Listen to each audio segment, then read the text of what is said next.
So tell me, you lived here for 30-something years. They're classifying this fire as a potential hate crime. What do you think about that? I think that if people just stayed in their own side of town, their own neighborhood, that things like that wouldn't happen. Tell me what you mean by that.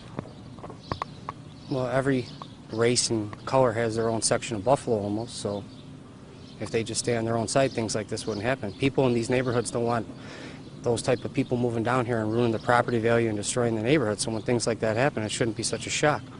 What do you mean by those types of people? Minorities, African Americans. So are you suggesting that they should stay on the east side rather than coming here to South Buffalo? Well, they've already wrecked the east side. Why should they come down to the south side and wreck that neighborhood?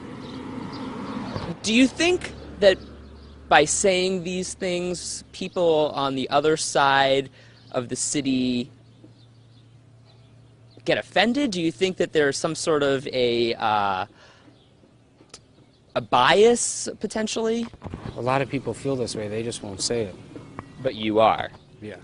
Why are you coming out and saying these things? Because I own a home and I see what happens when they move into the neighborhood. Property value goes down, kids on the corner, crime goes up. The east side used to be a beautiful place. Look what they did to that. Do you think that there's an issue, though, in what you're saying? Well, I'm sure there is, but, I mean, you got to take a look at why it's an issue. What do you mean by that? I mean, they just ruin neighborhoods.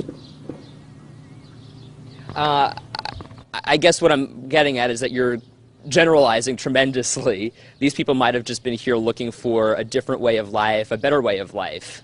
Maybe people are afraid after you let one family in, then more of them come in. You know, that's just how it is around here.